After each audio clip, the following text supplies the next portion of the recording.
সহযাত্রী যারা আছে তাদের মধ্যে তোমরা দুজনই সবচেয়ে নিষ্প্রাণ। মানে এর একটাই ব্যাখ্যা হতে পারে যে তোমাদের মনের মধ্যে শান্তি নেই, তোমরা খুব অশান্ত।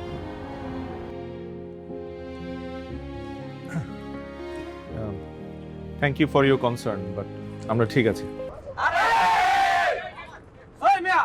একটু খিস খান না, পাশে উঠতে না উঠতে আপনার মাইনাসের চাপ লেগেছে। কেন উঠার আগে ক্লিয়ার করে উঠতে পারেন নাই? প্লিজ প্লিজ ভাইয়া, আমরা কিছুক্ষণ মানে আধা ঘন্টার মধ্যে একটা গন্তব্য আমরা থাকবো। ওখান থেকে আমরা গাড়িতে তেল নিই, ওইখানে আপনি ছোট বড় দুইটাই করতে পারবেন।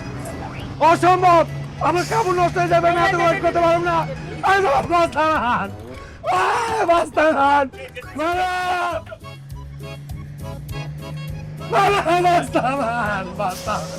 ড্রাইভার সাহেব, বাসটা থাকবেন তো আপনি নোট করুন।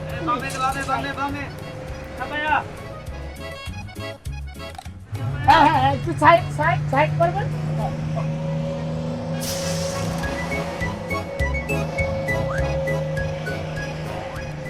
যাবেন। মাইনাস করতে চান দ্রুত করে আসুন, আমাদের হাতে সময় নাই, কিন্তু গাড়ি বেশিক্ষণ দাঁড়াবে না। Please please please.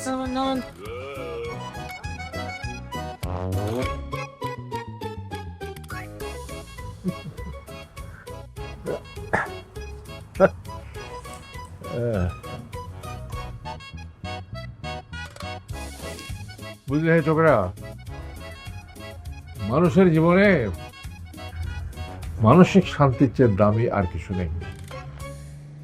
মানসিক শান্তি যদি না থাকে তাহলে অর্থটাও অনর্থ হয়ে যায়। সরি, আপনি কি আমাকে কিছু বললেন? হ্যাঁ, শুধু তোমাকে না, তোমাদের দুজনকেই বলছি। কেন বলছি জানো? কারণ আমার মনে হয়েছে এই পুরো যাত্রায় আমাদের যে সহযাত্রী যারা আছে তাদের মধ্যে তোমরা দুজনই সবচেয়ে নিষ্প্রাণ। মানে এর একটাই ব্যাখ্যা হতে পারে যে তোমাদের মনের মধ্যে শান্তি নেই, তোমরা খুব অশান্ত।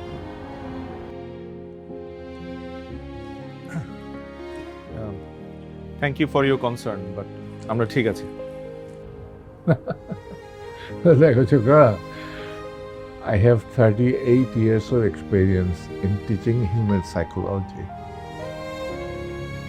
মানুষের জীবনটা খুব সহজ সরল এবং প্রকৃতির মতো শৃঙ্খল, কিন্তু আমরা এই মানুষরা কেন জানি মানে মানে এই সরল জীবনটাকে নানান রকম সমীকরণ দিয়ে প্রায় জটিল করে ফেলেছি।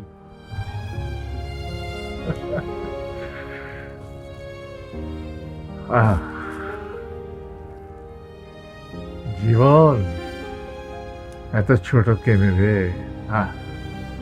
কি সংলাপ মানুষের জীবন সম্পর্কে।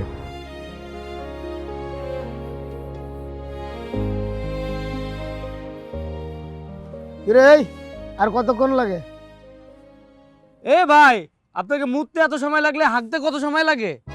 ব্রো, আটকে রাখার জন্য পেশেন্টটা ব্যাগ গিয়ে রেখেছে গা। চালু করেন। আইতেছে বস।